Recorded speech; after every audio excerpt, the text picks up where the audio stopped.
우리 말씀 함께 찾아보겠습니다. 우리 신약성경 디모데전서 1장 우리 15절부터 20절까지 다시 보겠습니다.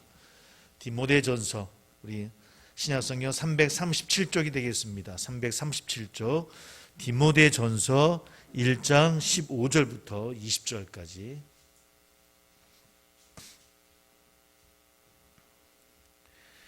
디모데전서 1장 15절부터 20절까지 같이 함께 봉독합니다. 미쁘다 모든 사람이 받을 만한 이 말이여, 그리스도 예수께서 죄인을 구원하시려고 세상에 임하셨다 하였도다. 죄인 중에 내가 괴순이라.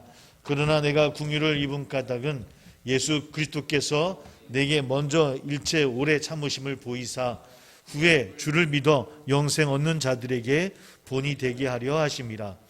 영원하신 왕 곧 썩지 아니하고 보이지 아니하고 홀로 하나이신 하나님께 존귀와 영광이 영원무궁하도록 있을지어다. 아멘.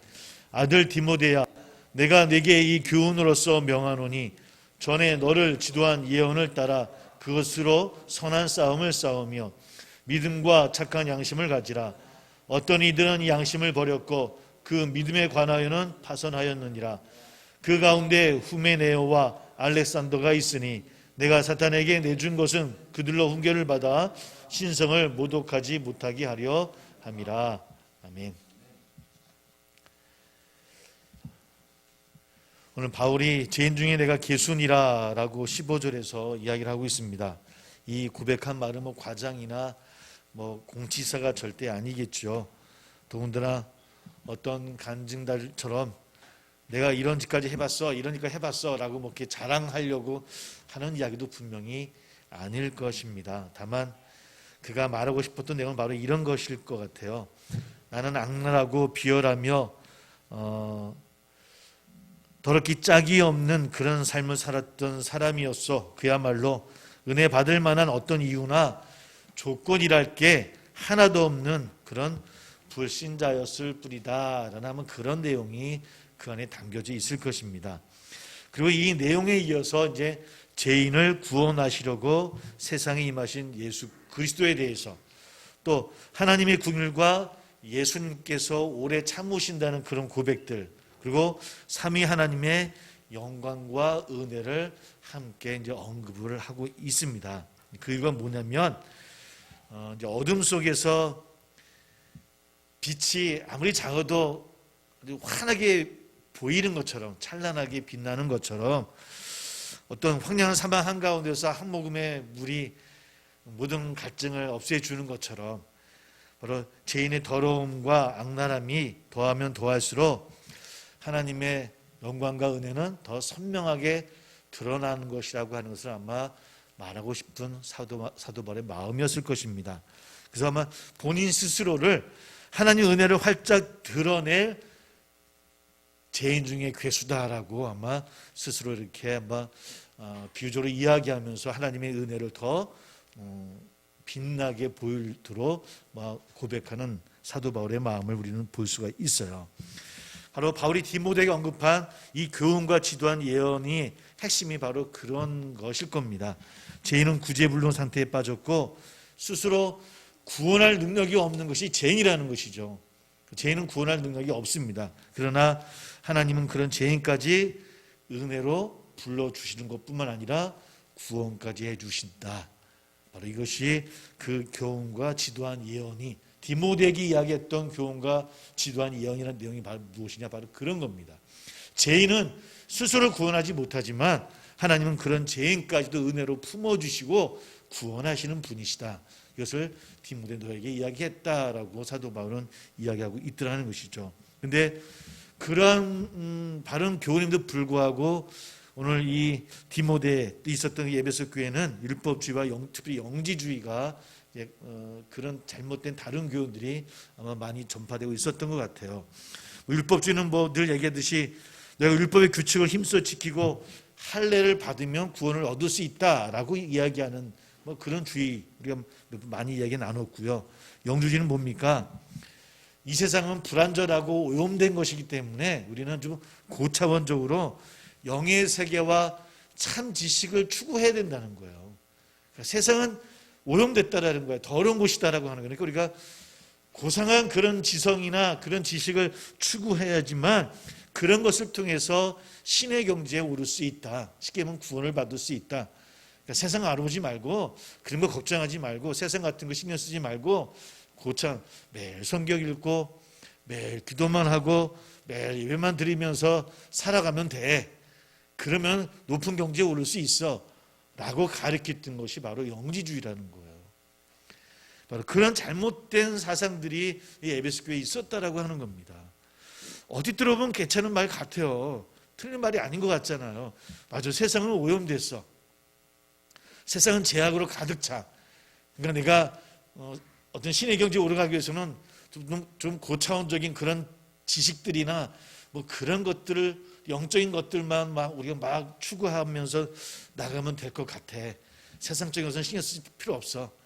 내가 어떻게 직장에서 어떻게 생활하든 가정이 어떻게 돌아가든 이런 거 신경 쓰지 말고 그냥 그런 것들만 추구하면 구원 받을 수 있을 거야. 얼핏 들어보면 맞을 것 같지만 그러나 그것은 바른 복음이 아니라고 하는 겁니다. 성경이 이야기하는 그런 복음이 아니라고 하는 것이죠.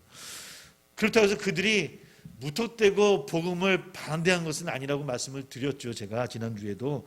그러니까 은혜를 통해서 구원을 받는다는 것은 알고 있지만 이러한 것들을 더 해야만 참된 구원을 얻을 수 있다고 이야기하는 것이 바로 영주주의나 율법주의라고 하는 겁니다. 복음도 중요하지만 그러나 그것만으로는 충분치 않다라고 하는 것이죠. 그런 것들을 더 보태야만 완벽한 것이 되어질 수 있다라고. 그래서 복음이 충분하지 않다라고 이야기하는 것이 잘못된 이단의 사상이라고 하는 겁니다. 바로 이런 일로 인해서 혼란을 겪게 되어지고 미혹에 빠질 수밖에 없지요. 그러나 바울은 그런 것이야말로 정죄를 받아 마땅한 다른 교훈일 뿐이다라고 아주 단호하게 이야기를 하고 있고요. 그리고 선한 싸움을 해서라도 대적해야 된다라고 18절에서 이야기하고 있더라는 겁니다. 믿음과 착한 양심도 그런 맥락에서 해석해서 또 받아들이기 맞을 것 같고요. 그래서 사도 바울이 특별히 오늘 함께 읽었던 이 말씀 속에서는 믿음이 뭐냐? 바로 디모데에게 이야기했던 교훈과 지도한 예언에 대한 것들인데 그것은 뭐냐? 구제불능에 빠진 그런 죄인들, 그럼에도 불구하고 하나님 그 죄인까지도 품어주시고 받아주시는 분이시라고 하는 것, 그리고 그들을 구원케 하시는 하나님의 은혜, 그 하나님을 신뢰하고 의지해야 되는 것, 바로 이것을 디모데에게 다시 한번 상기시키고 있고 오늘 우리에게도 말씀하고 있다라고 하는 겁니다. 바로 그러한 바른 복음임에도 불구하고 오늘 교인들이 선한 양심을 저버릴 뿐만 아니라 그 교회 안에 믿음까지도 흔들고 있다. 왜? 믿음은 그만 얘기했던 것처럼 그런 하나님의 은혜요, 능력이요, 받아주심이요, 그런 하나님의 신뢰와 의지임에도 불구하고 그런 것들이 흔들린다고 하는 것은 믿음이 흔들리는 것이다라고 사도 바울은 이야기하고 있고요. 그 사례로 오늘 특별히 오늘 말씀 가운데는 사도 바울의 서신 가운데는 흔치 않은 일인데 언급한 사람들이 나옵니다. 누가 나옵니까? 후메네오와 알렉산더라는 이런 사도행전도 나오고 있고 정확히 이분이 어떤 분인지 모르겠지만 또 나도 살펴보겠지만 그 사례로 언급한 두 사람을 언급하고 있어요. 그리고 두 사람을 사단에게 내주었다라고 고백을 합니다. 그가 일부러 사단에게 넘겼다는 의미가 아니라 아마 영적인 관점에서 아마 이렇게 기록을 하고 있는 것 같고요. 그만큼 복음의 중심을 조금이라도 이탈하거나 일부를 훼손한다고 해서 우리가 안심하거나 우리는 편한 마음을 가지면 안 된다라고 하는 겁니다. 왜냐하면 그것이야말로 사탄과 짝하는 것이다라고 아마 단호하게 이야기하고 싶은 사도 바울의 마음이 그 안에 담겨져 있는 것 같아요. 이런 이야기를 하면서 선한 양심과 믿음을 끝내 사탄의 미혹에 넘어간 알렉산더 후메네오 두 사람을 경고 메시지로 이야기를 하고 있습니다. 두 사람에 대한 자료는 턱없이 부족합니다. 정확히 어떤 사람들인지 어떤 일을 했던 사람들인가는 성경에 정확히 나와 있지는 않고요. 사도행전 4장 19장에서도 이 알렉산더라는 사람은 언급되고 있고요. 동일 문제에 대해서는 정확하지는 않다라고 학자들도 이야기를 합니다. 어쨌든 바울이 디모데에게 두 사람 안에서 언급한 것을 보면 분명한 것은 알렉산더나 또 후메네오는 교회와 무관한 사람들은 아니었다라고 하는 겁니다. 그러니까 같은 교인이었다라고 하는 것이죠. 함께 신앙생활 했던 사람이고 교회 공동체에 속해 있었던 인물이었던 것은 분명한 것 같습니다. 그리고 바울과 디모데하고도 친분을 맺고 있었던 사람들이 분명하지 않겠습니까? 그러니까 사도 바울이 그 이름을 분명하게 언급하는 것을 보면 사도 바울도 그들에 대해서 들었던 것이 있고 같은 신앙생활을 아마 그런 복음을 나누었던 그런 인물들이었던 것 같아요. 그럼에도 불구하고 두 사람은 믿음과 양심을 버리고 다른 교훈에 빠졌다라고 언급을 하고 있는 것 같아요.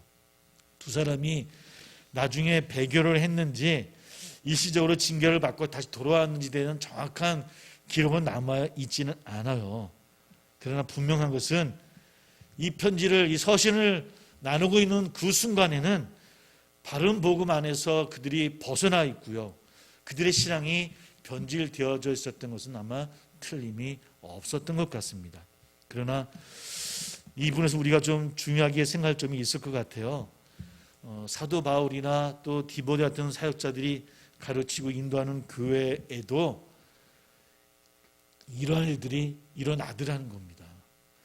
우리는 언뜻 생각해 보면 사도 바울 같은 그런 대단한 사도가 인물들이 또 디모데 같은 그런 대단한 리더들이 목회하는 교회라고 한다면 어떤 흔들림 없이 또 이탈하는 그런 사람들 없이 정말 교회가 든든히 서가는 교회가 되어지지 않았을까라고 우리는 추측해 보잖아요.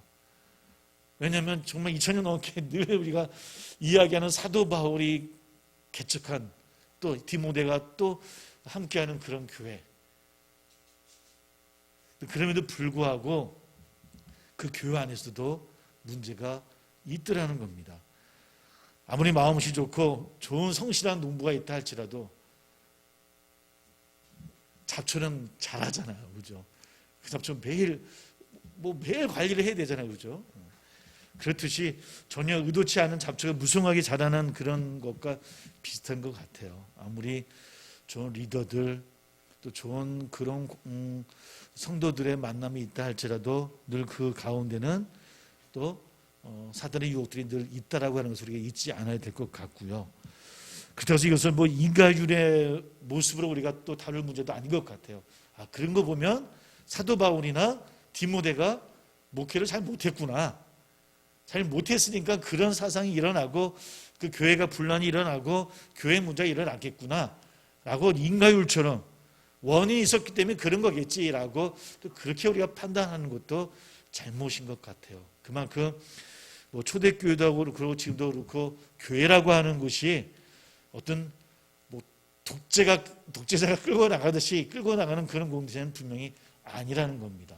사도 바울도 디모데도 교회 지도자라고 해서 독재를 하듯이 그렇게 교인들의 일상과 그런 삶까지 통제하면서 공동체를 이끌어 나가던 그런 공동체는 아니었다라고 하는 거예요. 복음으로 하나 된 교회 공동체지만 그 안에서 의의를 제기할 수도 있을 것이고요. 심지어는 자신의 선택에 따라서 다른 교훈을 따르는 경우도 허다했다라고 하는 겁니다. 어쨌든 그것이 교회의 모습인 것 같아요. 교회라고 해서 완벽한 공동체가 될 수는 없다라고 하는 겁니다. 하나님 나라의 지표이긴 하지만 그 안에도 분명히 우리가 또 고쳐야 될 것들 또 우리가 또 생각해야 될 문제들이 분명히 있다라고 하는 것이죠. 그래서 끝까지 권면하고 기도해야 된다라고 사도 바울은 이야기하고 있는 것이 아닐까요? 우리 한번 디모데전서 2장 1절부터 4절까지 한번 함께 읽어보겠습니다. 한번 2장 1절부터 4절까지 같이 시작. 그러므로 내가 첫째로 권하노니 모든 사람을 위하여 간구와 기도와 도구와 감사를 하되 임금들과 높은 지위에 있는 모든 사람을 위하여 하라. 이는 우리가 모든 경건한 단정함으로 고요하고 평안한 생활을 하려 합니다. 이것이 우리 구주 하나님 앞에 서고 받으실 만한 것이니 하나님은 모든 사람이 구원을 받으며 진리를 아는 데에 이르기를 원하시느니라. 이 2장에서 그러므로라고 하는 이제 접속사로 이제 시작이 되어집니다. 그러므로라고 하는 것은 무엇일까요?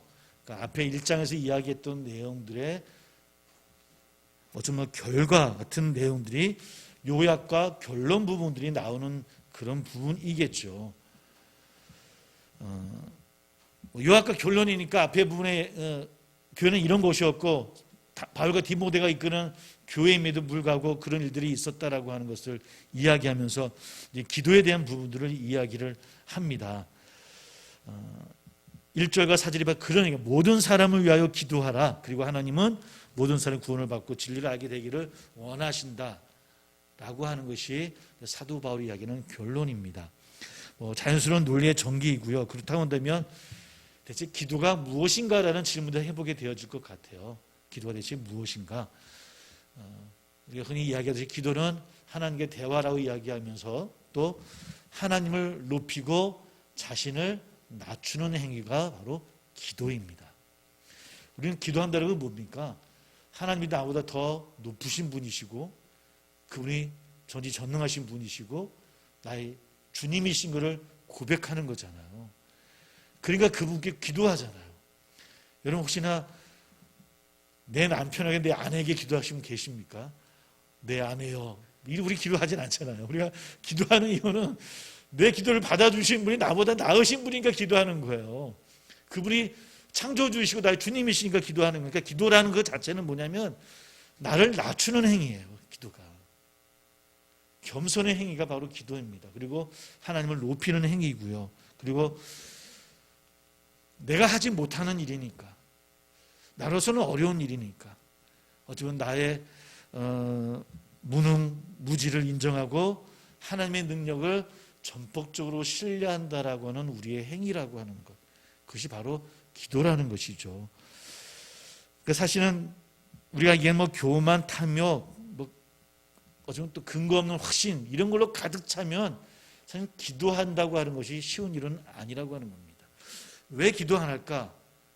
사실 가만히 되돌아보면 교만의 마음인 거예요. 근거 없는 데 확신이 있는 거예요. 내가 이렇게 하면 돼. 이렇게 해왔으니까 이렇게 하면 돼.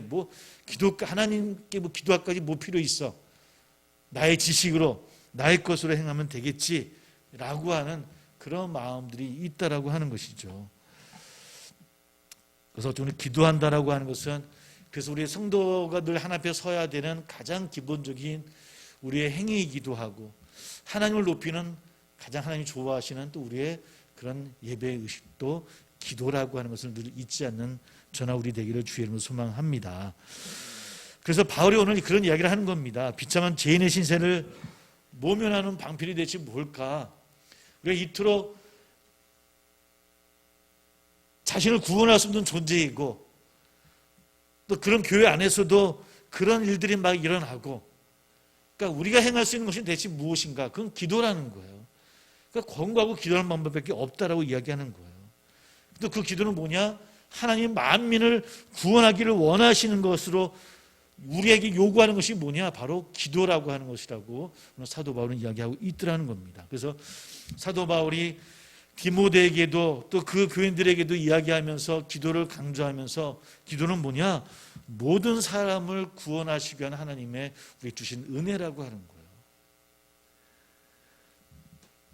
기도의 범위가 모든 사람으로 제시한 것 4절에 분명히 나타납니다. 하나님께서는 모든 사람이 다 구원을 얻고 진리를 알게 되기를 원하시는 분이시라는 거예요.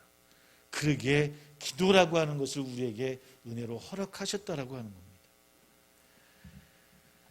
모든 사람이 구원을 베풀기를 원하시는 것 때문에 또 믿음의 사람은 모든 사람의 구원을 또 하나님의 뜻임으로 그것이 이루어지기 위해서 마땅히 기도해야 된다라고 하는 것. 이것이 우리 성도들이 나갈 일들이고 교회가 해야 될 일들이라고 하는 것. 그러면 우리가 늘 기도하는 자리에 설 수 있는 저나 우리 되기를 주의 이름으로 소망합니다. 꼭 예배당에 앉아서 기도하는 것도 참 중요하지만 우리 삶 가운데서도 또 가정에서나 또 오가는 길 속에서 늘 하나님께 나아가는 우리의 삶의 모습, 그것이 하나님을 높여드리는 일이고 나의 겸손함을 하나님 앞에 내려놓는 일이다라고 하는 것을 잊지 않는 저나 우리 되기를 소망합니다.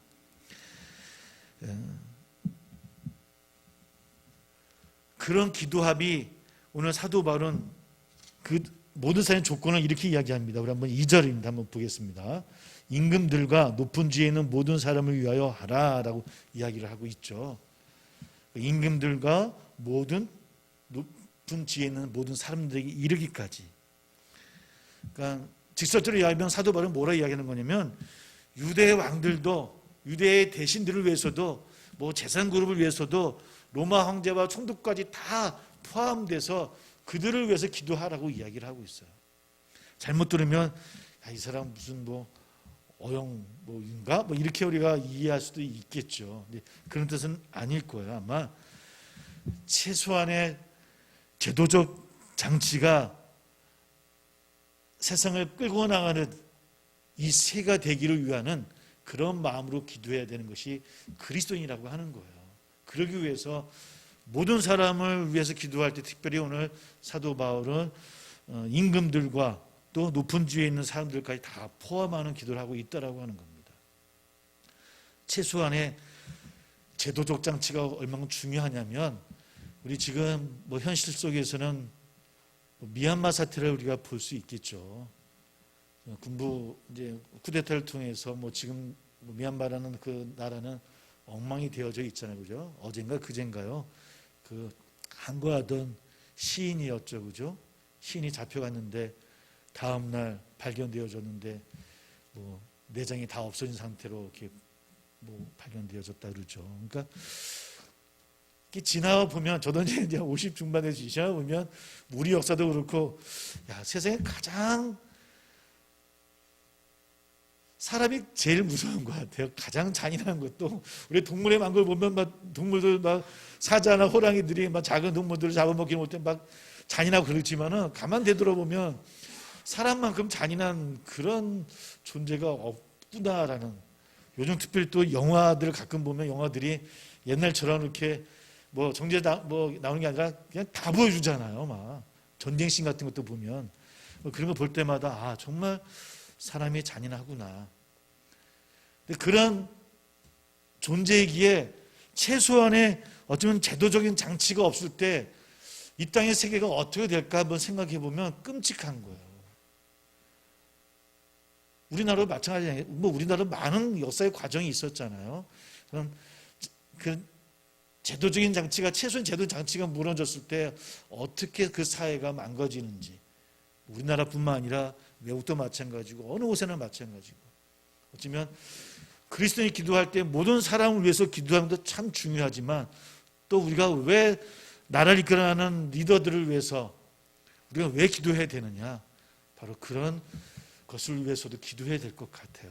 그것이 무너졌을 때 어떻게 될 것인가.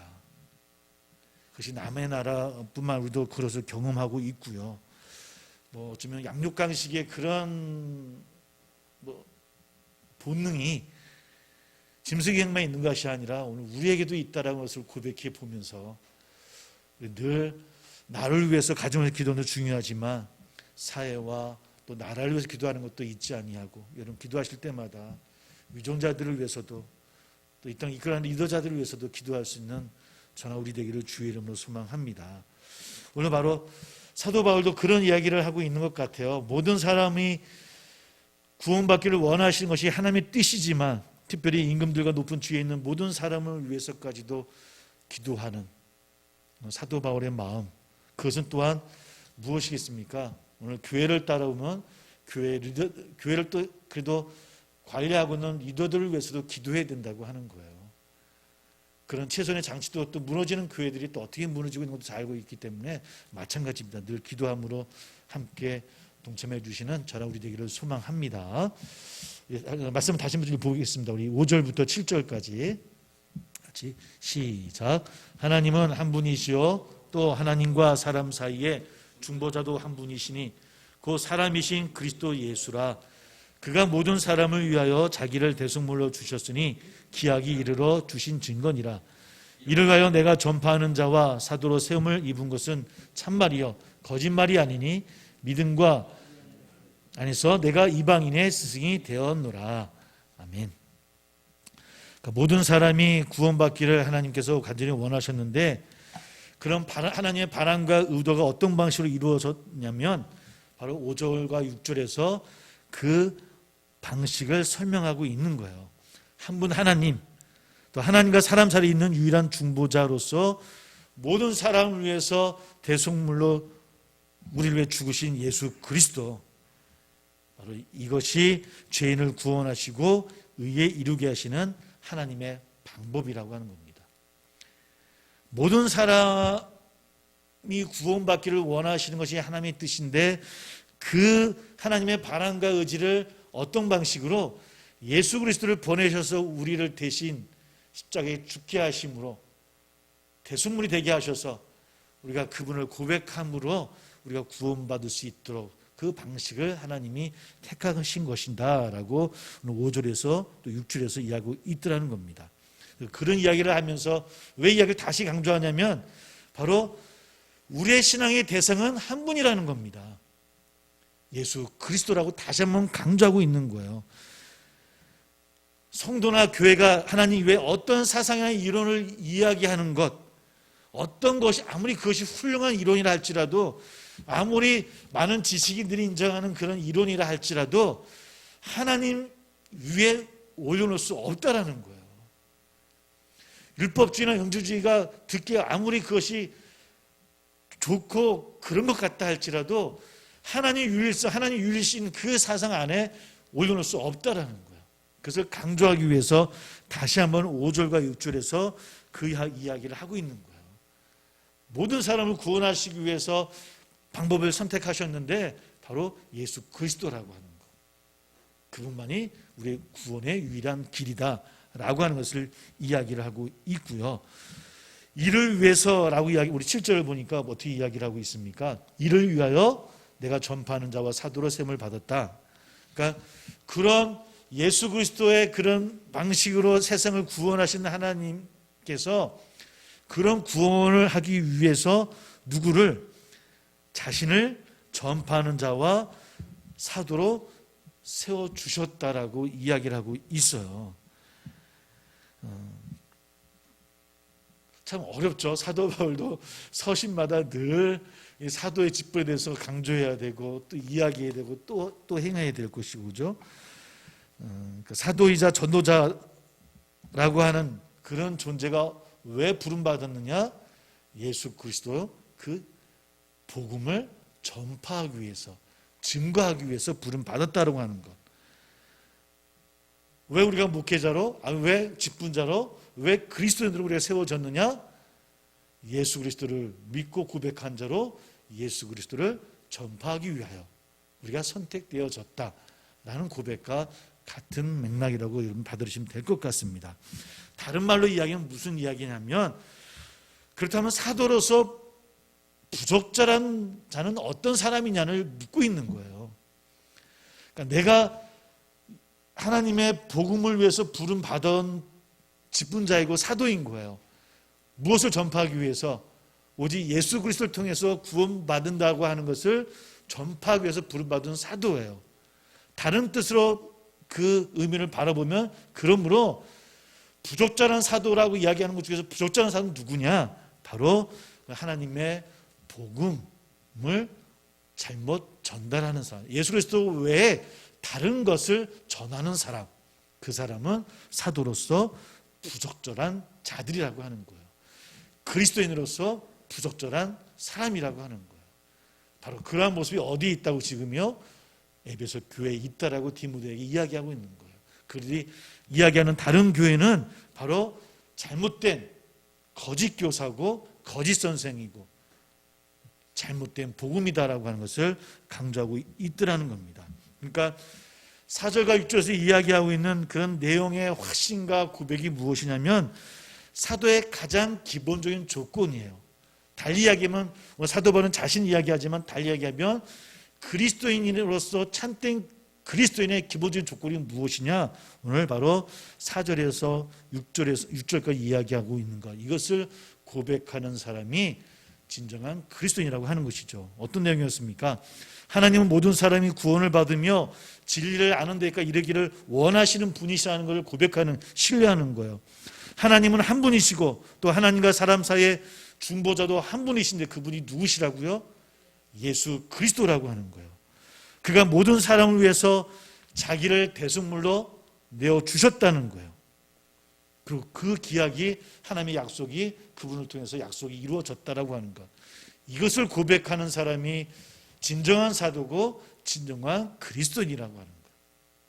그런데 오늘 에베소 교회 그런 모습으로 이야기하는 그런 성도가 아니라 다른 교훈에 빠지고 다른 교훈을 이야기하는 그런 거짓 교사, 거짓 그리스도인이 있었다라고 하는 것이죠.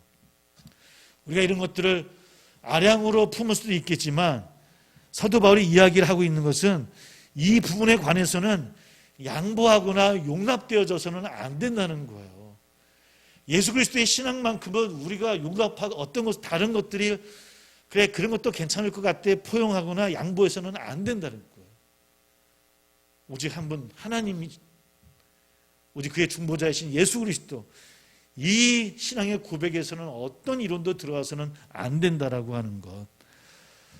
이것을 우리가 냉철하게 다시 한번 고백하고 또 대처하기를 원하는 사도 바울의 마음이 오늘 서신 가운데 있다라고 하는 겁니다.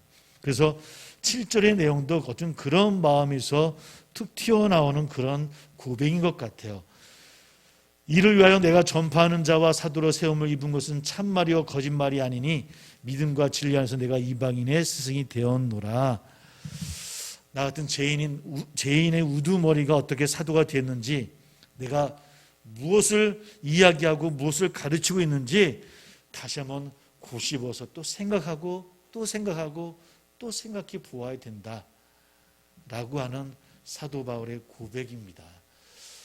사실 이 고백이 2000년 지난 오늘 우리에게 다시 되씹어 보아야 될 고백이에요. 어쩌면 작은 아량이라고 얘기하고 양보라고 이야기하면서 어쩌면 우리가 고백해야 될 바른 복음에서 많이 무너져가고 있는 현실의 우리의 모습들을 우리는 바라보게 되어지거든요. 조금만 생각과 정책인 노선을 받으면 분명히 아닌데도 받아들이는 그런 아량이라고 이야기하는 것으로 인해서 우리의 신앙의 고백들이 무너지는 경우를 많이 보게 되어지더라는 겁니다. 이러한 때 사도 바울이 다시 내가 이야기했던 것이 무엇인지, 내가 강조하는 것이 무엇인지 한 번 더 생각해보고 한 번 더 다짐해보고 다시 입술로 고백하면서 기도함으로 나아가야 된다고 우리 이야기하는 사도 바울의 이러한 단호한 이 목소리가 오늘 우리에게도 들려지고 우리 그런 마음으로 다시 한번 나갈 수 있는 저나 우리 되기를 주의 이름으로 축복합니다. 기도하겠습니다. 함께 기도합니다. 오늘 사도 바울의 디모데를 향하는 이런 단호한 말들이 오늘 우리에게도 들려지기를 소망합니다. 참된 그리스도인, 또 참된 사도로서 늘 서기를 원했던 사도 바울의 오늘 서신의 내용들이 오늘 나에게 주어지는 말씀으로 고백합니다.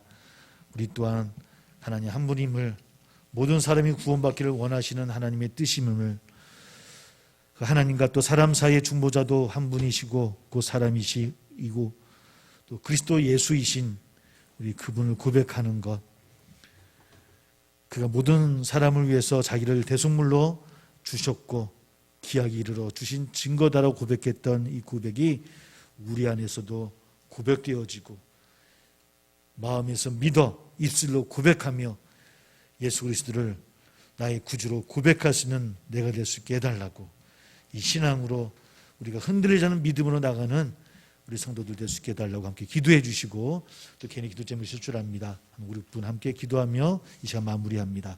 함께 마음으로 주님 부르시며 기도하겠습니다.